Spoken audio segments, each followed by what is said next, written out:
Halo brother, sejak wafatnya Nabi Muhammad SAW pada tahun 11 Hijriah atau bertepatan dengan 632 Masehi, ternyata ada beberapa oknum yang mencoba untuk membongkar makam Nabi Muhammad SAW dan bahkan ada yang pernah berniat untuk mencuri jasanya beliau hingga menyebabkan marahnya umat Islam.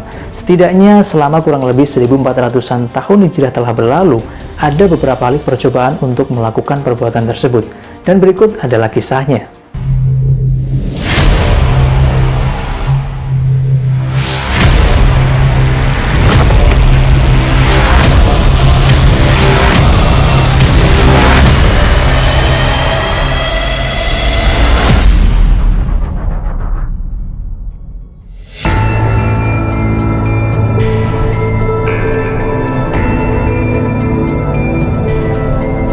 Kasus pembongkaran yang pertama dilakukan pada masa kepemimpinan Sultan Nuruddin Mahmud, yaitu pada tahun 1168 hingga 1174 Masehi.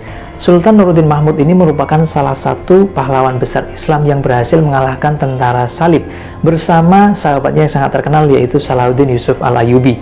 Dalam buku sejarah Madinah yang ditulis oleh Ali Hafidh, dikatakan bahwa Sultan Nuruddin Mahmud ini mimpi bertemu dengan Rasulullah SAW yang menyuruh beliau, Sultan Nuruddin ini, disuruh untuk segera pergi ke Madinah karena akan ada dua orang kulit putih yang segera menyakiti Rasulullah. Kemudian, sempat ragu di mimpi yang pertama, Sultan Nuruddin akhirnya memutuskan untuk mengambil air wudhu dan kemudian sholat lalu tidur kembali. Di tidur yang kedua ini, Sultan Nuruddin mengalami mimpi yang sama, yaitu tentang perintah Rasulullah untuk segera pergi ke Madinah. Setelah mimpi itu, kemudian mimpi itu berulang lagi hingga 3 kali. Setelah itu, kemudian Sultan Nuruddin memutuskan untuk berkonsultasi atau menanyakan hal ini kepada salah seorang menterinya bernama Jamaluddin Al-Mutawassili, yaitu salah satu menteri yang sangat terkenal, cerdas, dan juga memiliki wawasan yang sangat luas. Jamaluddin Al-Mutawassili menyarankan agar tidak menceritakan mimpi itu kepada siapapun dan agar segera mengambil tindakan. Akhirnya Sultan Nuruddin mengumpulkan 1000 pasukan berkuda yang terbaik untuk segera pergi ke Madinah, berangkat dari Syam yang sekarang dikenal dengan Suriah, beserta menyiapkan beberapa harta yang banyak karena selama perjalanan yang sangat jauh itu.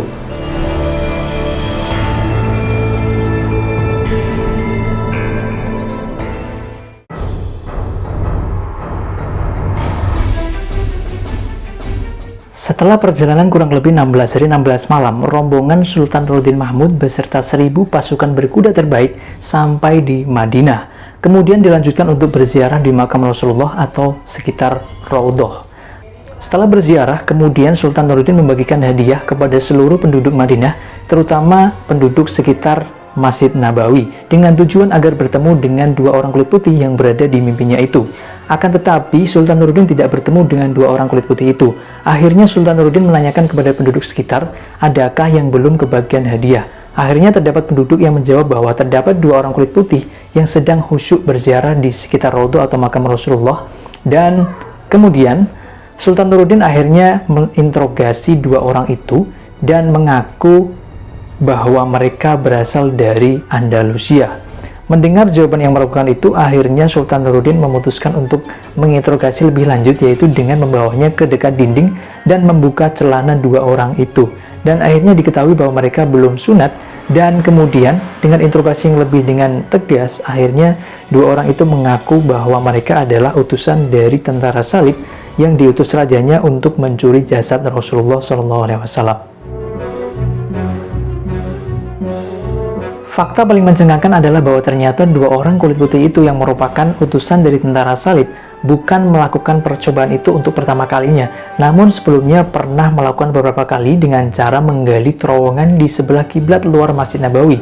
Mendengar hal itu, akhirnya Sultan Nuruddin sangatlah marah, kemudian menghukum mati dua orang kulit putih itu dan membakar jasad mayatnya di depan Masjid Nabawi dan disaksikan oleh banyak orang penduduk Madinah, dengan tujuan adalah agar perbuatan seperti itu tidak terulang untuk kedua kalinya.